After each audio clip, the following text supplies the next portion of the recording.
Hello and welcome back to another episode of Entertainment Roadmap. Today I am here with Hymnson Chan. Hey Hymnson, how are you doing today? I'm doing great, Alison. How are you? I'm good, thank you. So I'm so excited to speak with you because you are one of the first stunt performers that we are going to have on the show. Oh, wow. I'm very honored. Yeah, after seeing some of your work and kind of looking into being a stunt performer, I was just kind of blown away by all that goes into it. So I can't wait to hear more from a professional. You're the first stunt performer that I have ever met. So I'm so excited for this. And I'm just really glad to have you here today. My pleasure. So I guess this kind of goes right off the bat, but how did you get into being a stunt performer? What was that road like for you? Sure. It's actually, I mean, growing up, I never thought it was really a possibility. I always just, as a kid growing up, being a rambunctious kid, I just always had fun playing cops and robbers with my friends. And it's kind of funny looking back now as an adult doing that as a career. But I actually got started first by when I first moved to LA, I got into background work and being an extra on like TV sets and films. And just every time I was on set, I found myself gravitating more towards the stunt team. And I had a pretty athletic background. I grew up playing sports. I did martial arts for a few years. I ended up being a Division I athlete in college. So I always had some type of athletics background. So and I love the physicality. I also had a bit of a dance background too. So I love choreography. So that combined with the physicalness and talking to the stunt guys, they like recommended certain like stunt gyms for me to check out and just started from there and got connected with a place in LA called XMA. And I started taking stunt classes and being mentored by Mike Chat and Mike Moe, who were pretty instrumental in helping me get my start and just learning from them. Mike Chat was actually the Blue Ranger from Power Rangers Rescue. Oh, wow. And Mike Moe was Bruce Lee and Quentin Tarantino's Once Upon a Time in Hollywood. So I mean, these guys have been around for decades already. So I'm like just so honored to learn from them and someone I consider like a really good friend as well. That's great. And I love hearing stories about mentors because I think that's such a crucial part of getting into the industry. And like you said, it's really nice when you have two people who have been around for a long time and into this and they take you under your wing. So I think that's great. Congratulations. Thank you. Yeah, absolutely. And especially because stunts is such a like closed off group, I feel like a lot of times. It is a very difficult segment of entertainment to break into because it's a very high pressure, high stakes job. There are days where it's like fun, easy stuff where the little fight scenes here and there, but there are times where you literally have people's lives in your hands. And it's not just like the actors on set, but like your crew around you, camera department, all these different people. Like if something goes wrong, someone could get seriously hurt. So I totally understand that it has to be that type of gatekeeping to make sure that the right people that are qualified have the skills to do it safely. Yeah, that's scary. And kind of going off of that, something so dangerous and so hard to kind of get into. How do you practice for this career and then get auditions for it? That's a great question. Yeah, it's definitely a combination of having that athletic background. A lot of stunt people have like a gymnastic background. That's a huge thing. A lot of stunt guys I know actually are b-boys. So like that physicality and physical power that it takes to break dance and throw your body around comes in handy. Parkour guys. But everyone has in common that everyone's constantly training. Kind of like some of the stunt gyms I kind of mentioned. We're constantly working together, teaching each other, like working on fight choreography, working on falls. There's like specialty things where you can learn to stunt drive, go out to a Willow Springs track and learn how to 90 slide a car, 180s, 360s, or do fire burns. And there's everyone has kind of like a specialty that they know. So it's great to learn from them. Like if you want to learn how to set yourself on fire safely, which is like a crazy thing to already say. It's like, hey, you want to learn how to set yourself on fire? But yeah, it's such a technical skill that it takes years and years of training. And thankfully, being in this industry for close to 15 years, I have built up that network of people that I can rely on and learn from. Yeah, did you ever think you'd be in a career where you would say, "Oh, like maybe I'll teach myself how to light myself on fire?" Absolutely not. No, and I'm sure my parents are a little shocked by that. And my mom constantly is like, "Are you sure this is what you want to do?" And like how are you feeling today? You get injured or what's going on set this week? I feel like my mom would be besides herself. Like she'd be happy I'm doing what I want, but she'd be like so worried because like you said, you could if you're not doing it right, you could really put someone's life at risk. And that is such a scary thought. And then like I feel like that Yeah, just adds to the pressure too of then having to do the stunt. absolutely. Yeah, that's why I think it's a good mix of physical strength as well as mental strength to be able to handle both. Yeah, definitely. And what is like the typical day of a stunt performer when you're on set? When you're on set, it really it's like there's no set typical day because every day you show up on set, you don't necessarily know what's gonna happen. Like every day is usually different, depending what the stunt is. Unless you're like working on a pretty big budget production where you have time to rehearse over and over again and get that prep time in. Like when I was working on Avengers Endgame, we literally had weeks to work on one single fight sequence. So like every day we're going in, we're conditioning, working out, training different skills, weapons, and then having the whole time to do rehearsals, work out choreography, and we'll shoot a previs so that we can show the directors and producers, hey, this is our vision for this stunt sequence. What do you think? Is that what works? And then a lot of times they'll take what we shot in the previs and actually do that on the day on set. But then other times you don't have that flexibility and luxury of having rehearsal time where it's like, all right, you're on set. We have 30 minutes to rehearse a 2 minute fight. Go choreograph it, figure it out, and get ready to shoot it in an hour. Like, so you never really quite know, but that's also the kind of exciting thing. So you just have to be very adaptable to the circumstances. Yeah, I feel like that's what makes it so fun too. No day is the same. So it's not like you're just like sitting at a computer, like doing the same work over and over. It's like everything can be different, which is Oh, awesome. absolutely. Yeah. That's how I kind of figured out early on that I wasn't cut out for a 9 to 5 type of job. Like I actually originally went to college for engineering. Oh, wow. I was gonna be a mechanical engineer. I thought it'd be so fun and interesting, but just staring at a computer, being at a desk hours upon hours just wasn't for me. Yeah, see, that's why like I started this podcast because I am very interested in the film industry, like behind the scenes. But the more I learn, I'm leaning towards acting. So I'm Yeah. hearing all these things and I'm like, maybe I should try acting because it just seems like it's such like a fun job. And obviously so much credit to all those actors out there because it's hard work, but it seems like it's very fun and like going to set seems like an interesting thing. So I'm like, maybe I'll try to explore that a little bit because 9 to 5 jobs are rough when you're Yeah, just absolutely. saying, yeah. But you're But you're absolutely correct that being on set, being on camera, whether you're a stunt performer, stunt actor, or just an actor, it is like it's literally just so much fun because you're just playing make believe. And of course, there are stresses that come with it. But when this is something you love to do, it's like, yeah, it's so much fun. And that's why I always encourage everyone to kind of pursue their career, pursue their dream career, no matter what it is. Like, because you want to be happy. Like, earning a check is one thing, but you want to be able to enjoy what you do every day, and that the check's just a bonus. it's so true. That is so true. That's great advice. And I mean, so one of your recent roles was on Curb Your Enthusiasm. That's so Yes, it's so exciting. much fun. Yeah. No, Oh, talk about fun. Curb is the most fun I've ever had. ooh, I'm so excited to talk about it now. So what's it like working on Curb Your Enthusiasm? It's kind of that unpredictability that we were just talking about where because that show is pretty much 90% improv, like you don't know where that scene's going to go. In the very next sentence, it could be something totally different. But I mean, Jeff, the showrunner, and Larry, of course, Larry David, they did such a great job of kind of mapping out where they want the episode to go, but they are so adaptable and just kind of seeing where the scene takes you. Like we kind of know where point A and point B are, but they kind of leave it up to us and find the fun in the scene to see how we end up from point A to point B.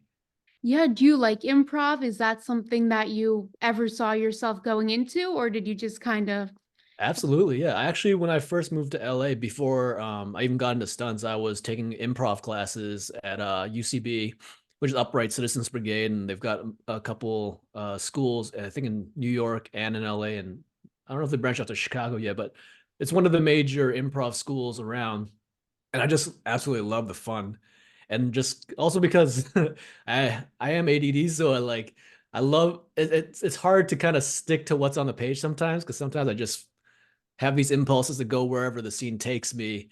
And I do try to rein that in depending on what the script is and what the show is like. But having that freedom on Curb was just the best feeling. Yeah, no, that's really cool. I mean, I think it's so cool how television works overall, but then when you have something that's all improv like that, and you put like all these people in a room, and like you said, you kind of had a guide where the episode was supposed to go, but I just think that's so, I don't know.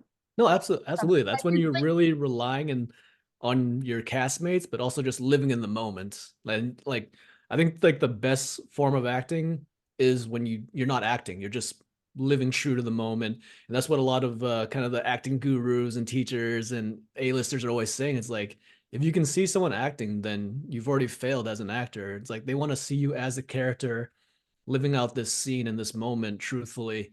And that's kind of what improv is. It's like you want to find the funny, but you don't want to get so crazy that you just take the audience out of the scene. So keeping it grounded is always is a hard task sometimes because you just want to have fun and be silly.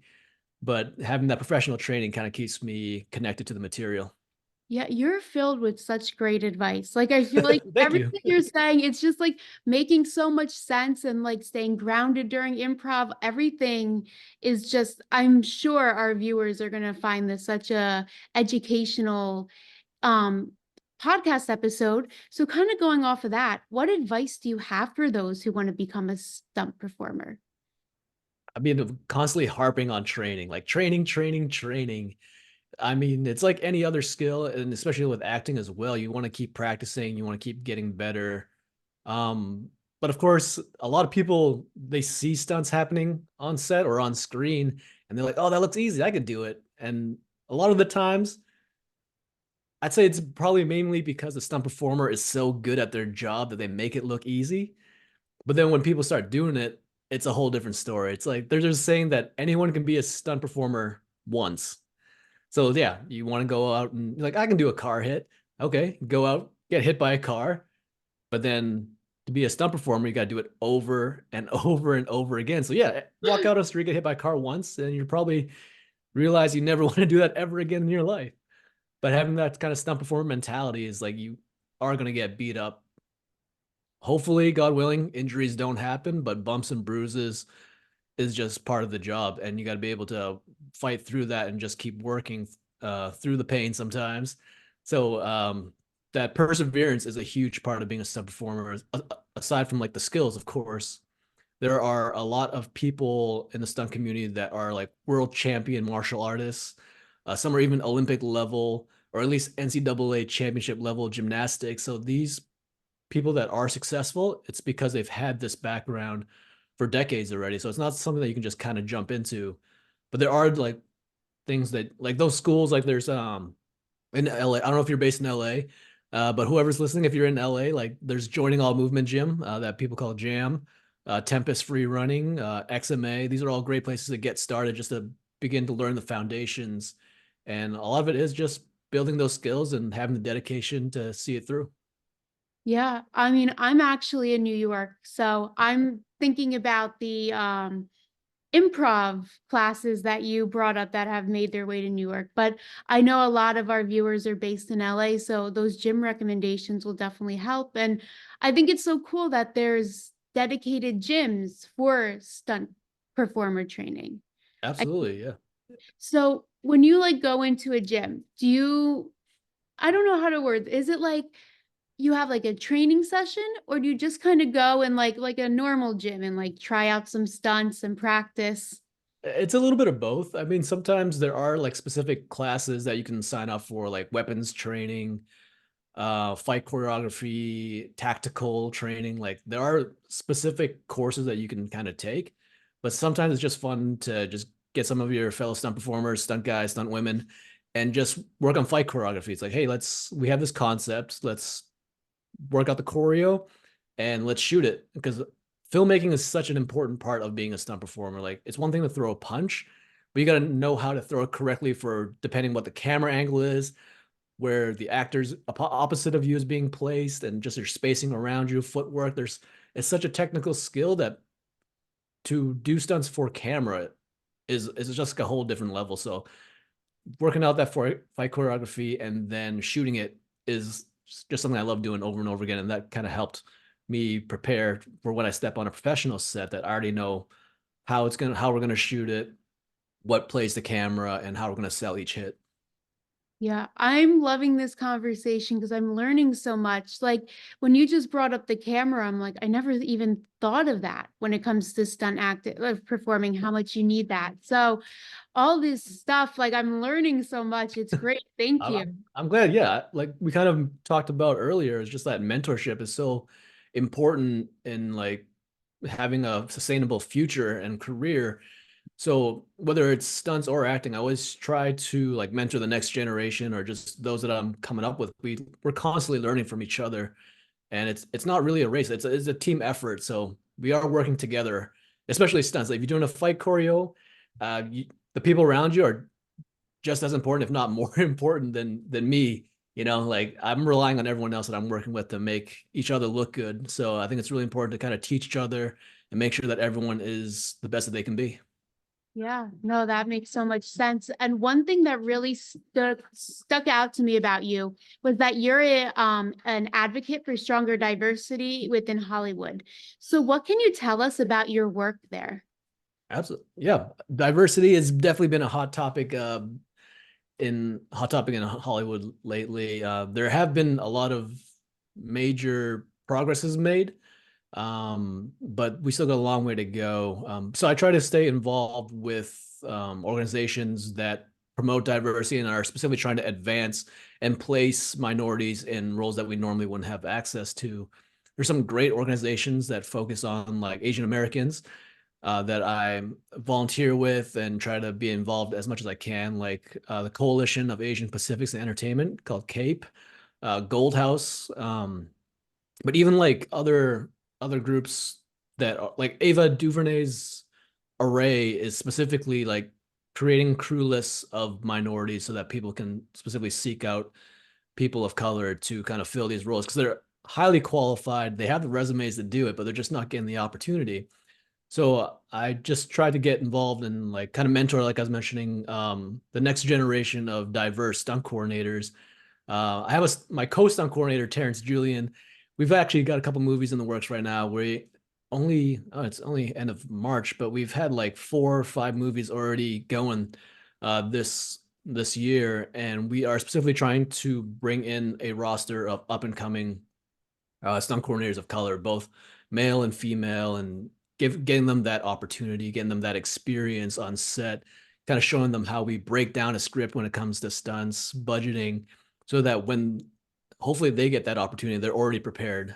And it makes everyone else look good too. It's like, okay, this isn't traditionally someone that I'd go with, but they're prepared, they're experienced, so let's give them a shot.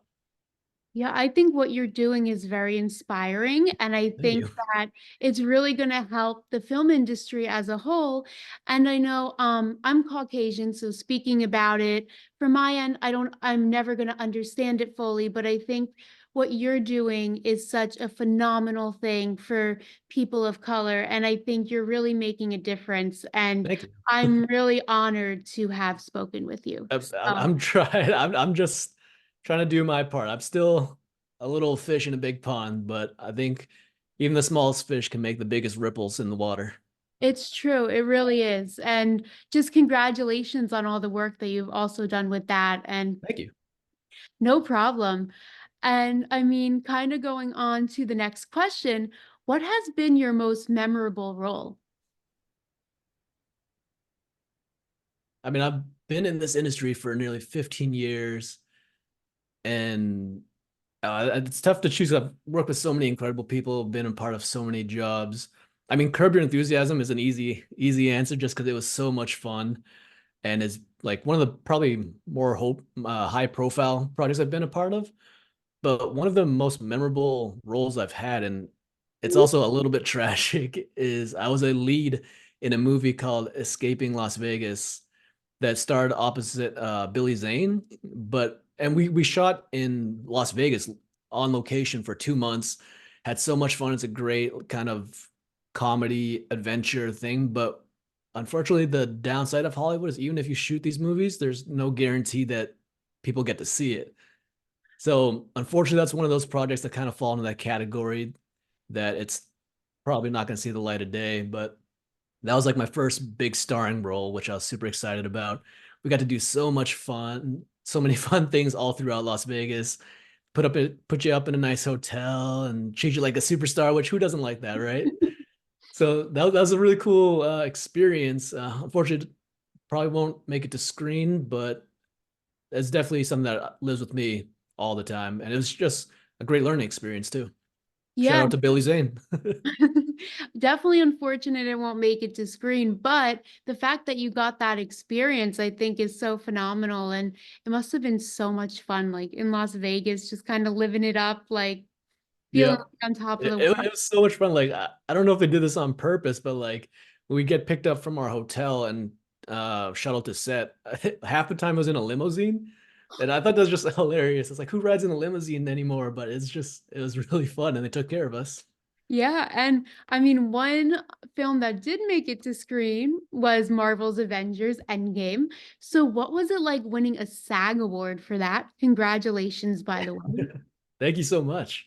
Honestly, I can't really take too much credit for that. I feel like the SAG award it was like for the whole stunt team, and I mean, I'm not just trying to be humble. I'm just like we had a really big stunt team, so I was just a tiny piece of that puzzle. But winning that award, the stunt department definitely deserved it. I mean, it's one of the biggest movies of all time, and the stunts and the magnitude of the sets, even the danger, because like we had some of the world's best talent on the stunt team, hands down, like from the fights to wire rigging to cars to like all kinds of like different skill sets. They had the best in the world doing it. So it was just an honor to be part of that and learning from each other. Like every day we were there for, I mean, the movie shot for better part of a year, but I was only there for a couple weeks. But every day we're training, conditioning, and like I mentioned before, we're doing just lots of fight choreography and rehearsals, and but it was cool. Like it's also pretty surreal because I grew up as a Marvel fan, and like just we're at lunch one day, and then I run into Josh Brolin, who's in his like full Thanos CGI gear, and then we're doing our fight scenes. And one scene I had a quick thing with Scarlett Johansson. So it's like I'm running towards her. She shoots me in the head, and I just fall right at her feet. And I was like, "Oh, this is so cool! Like this is my dream, and I'm doing it right now. Like I'm on an alien planet. I'm fighting Scarlett Johansson, or I'm in the streets of Tokyo fighting Jeremy Renner. Like, or I'm just gonna go to the bathroom real quick. Oh, there's Chris Hemsworth in line for the bathroom. Like, That's so cool, especially from Marvel movies, because like you said, you were a big fan. So kind of seeing the people and the characters who shaped you, that must have been a pretty surreal experience. absolutely, yeah. It's a childhood dream come true. Yeah, that's awesome. So here at Entertainment Roadmap, we like to do a little bit of a hot seat round. Are you willing to sit in the hot seat? Sure, let's do it. Perfect. So what is your go-to coffee or tea order? Oh, it would be a nitro cold brew, black. Uh, Oh, wow. I'm not actually a big fan of coffee, but I need it for the caffeine sometimes, so that's my go-to. That's a strong one. McDonald's or Burger King or other? Ooh, I mean, if honestly, I do love me a McGriddle for breakfast. There's just something about that sweety saltiness is good. But if we're just going burger wise, I know it's cliche, but I got to go with In-N-Out Burger. And I know my East Coast, but like I grew up in the East Coast, I never even heard of In-N-Out. But when I moved out to LA and just tried, I was like, wow, this is just next level. See, In and Out is so good, and we have none on the East Coast.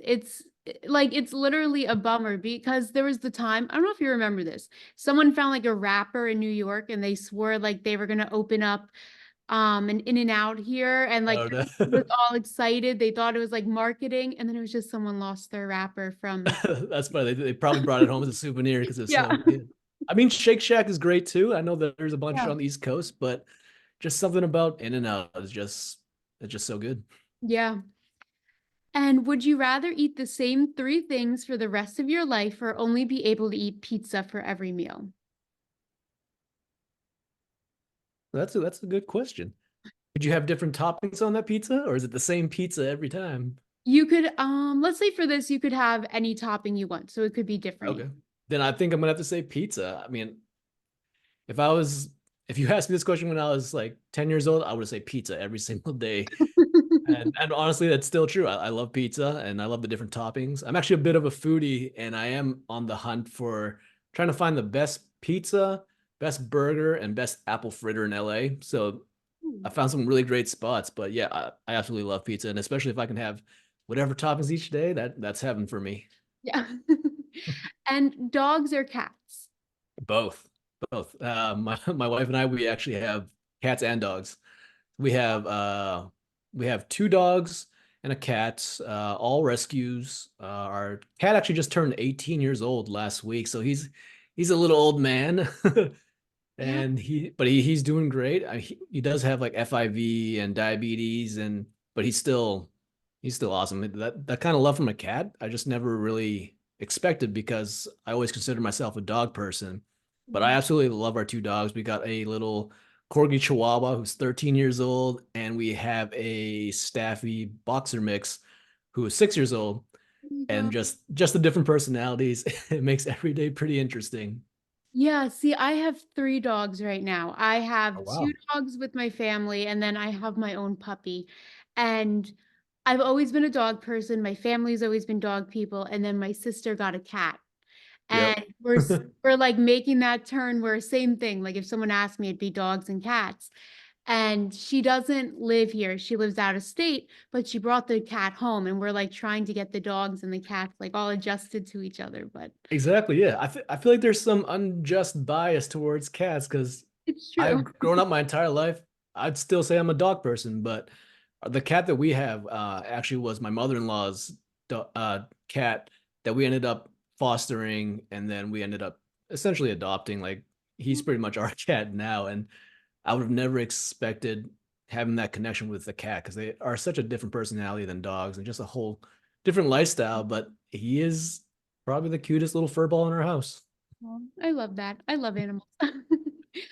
And then what's your favorite stunt? My favorite stunt that I've done, or just It stunt in general. can be in general or one that you've done. Sure. The one that's just been in my mind ever since I saw it happen was on Extraction 2. There's this fight that Chris Hemsworth is shooting his way through like a hotel gym or like an apartment gym type of thing, and he grabs this one guy, shoots him in the stomach, throws him headfirst into a treadmill. His body scorpions, essentially his legs touch the back of his head. He gets fired off the treadmill through a glass window, falls down to the floor below and dies down there.